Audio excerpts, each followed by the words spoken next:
Assalamualaikum warahmatullahi wabarakatuh. Waalaikumsalam warahmatullahi wabarakatuh. Alhamdulillah wa syukrulillah ala wa nikmatillah. La haula wa la quwwata illa billah. Khusus adik-adik nanti mohon menyimak ya.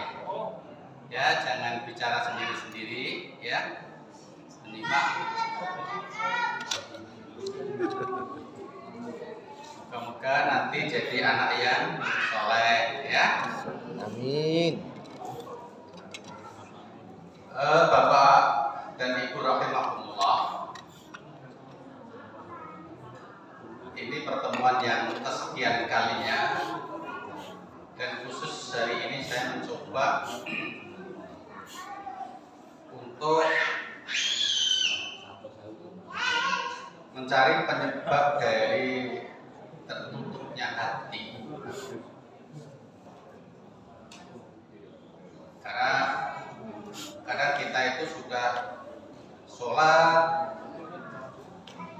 tapi kok rasanya nggak khusyuk ya. Kita sudah membaca Al-Quran, tapi ya biasa-biasa saja. Tidak ada sesuatu yang istimewa. Nah, padahal kalau kita merujuk di salah satu Al-Quran, bahwasanya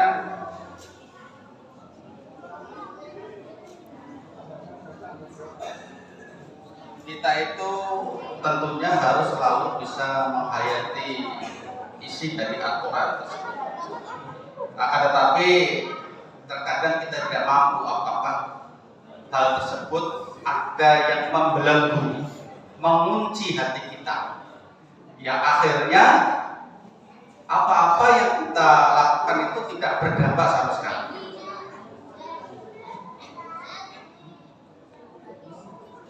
Di dalam Quran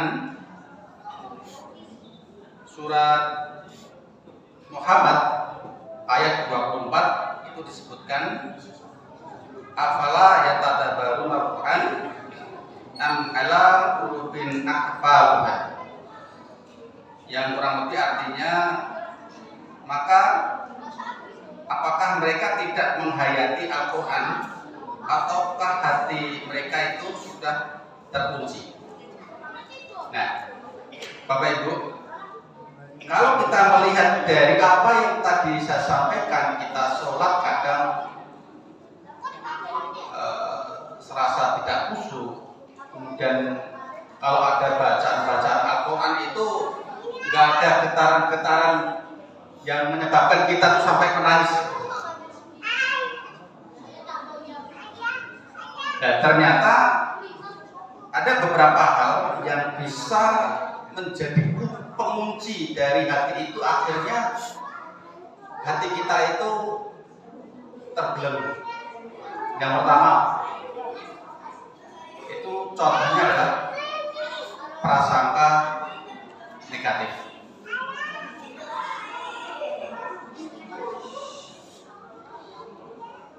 Salah satu perusahaan di Jakarta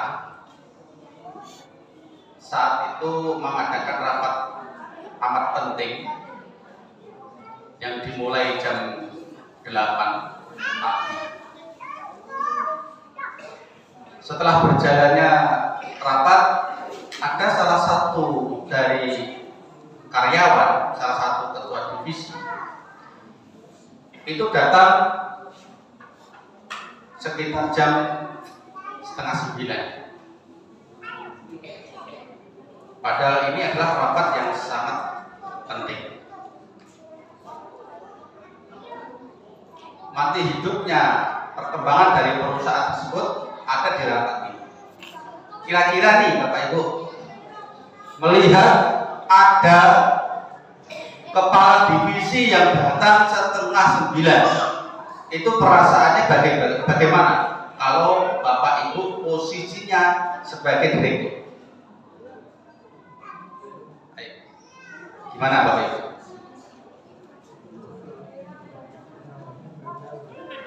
Hah?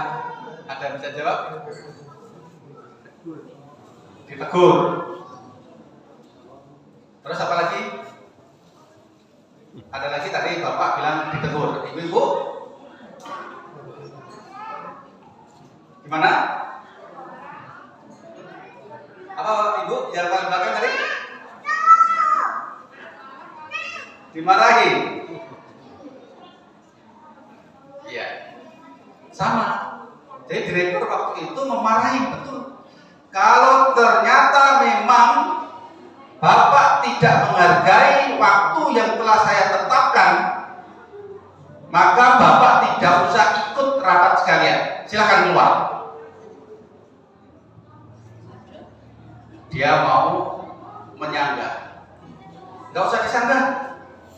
Yang lainnya pada tepat waktu jam 8 kurang sudah sampai. Kenapa ini jam 9 baru sampai? Akhirnya diusir. Ini real. Diusir. Disuruh keluar. Akan tetapi dia tidak mau keluar. Terus diberikan kesempatan oleh sang direktur. Silakan, apa alasan Anda sehingga Anda terlambat? Saya datang ke sini karena memang rapat ini sangat penting bagi perusahaan, sehingga saya berusaha semaksimal mungkin untuk datang tepat waktu. Akan tetapi Allah menakdirkan lain. Tadi malam saya ditelepon bahwasanya anak saya kecelakaan. Dan posisi sekarang anak tersebut koma, tidak sadarkan diri, dan sekarang ada di ICU. Dan saya harus menunggu. Saya tinggalkan anak saya yang dalam kondisi sekarang tersebut hanya untuk supaya bisa rapat. Semua terdiam, terhenyam.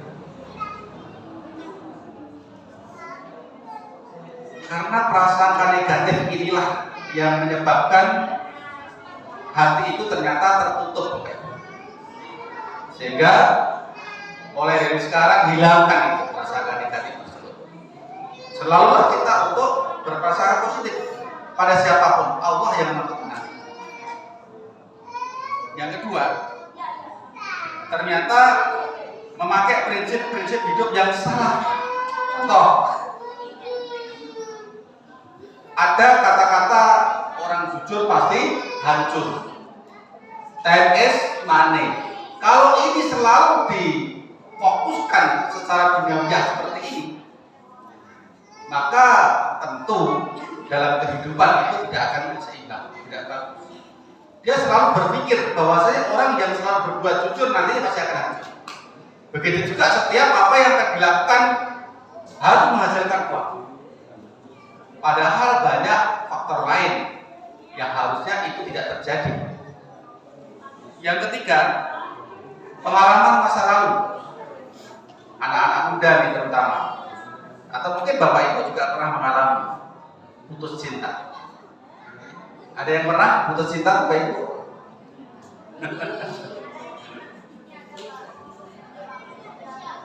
Ada seorang sampai akhirnya umur 58 tahun, maaf tidak saya sebutkan karena ini rahasia. Dia pernah ya ketemu, ibaratnya kalau zaman sekarang pacaran, tapi ternyata apa? Pada saat lelakinya ini kembali ke Padang, ternyata jangan dijodohkan. Bertahan dia sekitar 5 tahun tidak ketemu dengan laki-laki.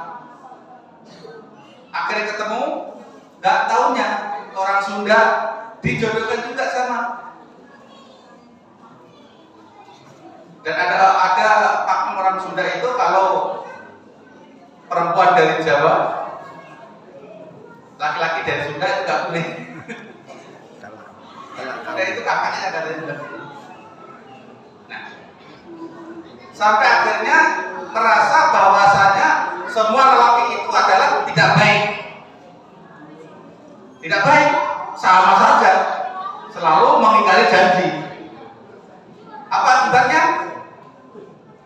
Baru 58 tahun menikah, 58 tahun menikah. Alhamdulillah. Alhamdulillah itu. Masyhur. Harusnya kan ukuran udah nikah itu sampai 58 tahun. Tapi alhamdulillah dia belum menyadari begitu lama. Itu juga karena dia akan menutup hati. Kemudian tentang kepentingan dan prioritas. Bapak Ibu kalau tahu ada salah satu negara yang kapal lautnya, kapal selamnya itu rusak di Laut Hitam. Kemudian dikomunikasikan sama presidennya, jawabannya atasi dulu. Atasi dulu. Presidennya tambah jalan-jalan. Setelah 10 hari tetap tidak ada perbaikan dan akhirnya terputus hubungannya dalam 10 hari. Terputus. Baru disempatkan oleh presiden untuk minta bantuan, padahal di hari ketiga, hari kedua, hari ketiga itu Selandia Baru ingin akan menolong, membantu, tapi ditolak. Amerika akan bantu, tapi ditolak. Karena apa? Ada ibaratnya itu di dalam kapal selam tersebut teknologi yang memang tidak dimiliki oleh yang rahasia. Tapi Bapak Ibu, setelah 10 hari diiyakan, maka dari Denmark datang membantu proses perjalanan itu berhari-hari. Setelah ketemu, apa yang terjadi? Meninggal semua itu. Ratusan awak kapal selam meninggal semua. Sekarang pertanyaannya adalah, bisa nggak manusia itu menghidupkan satu ada nyawa?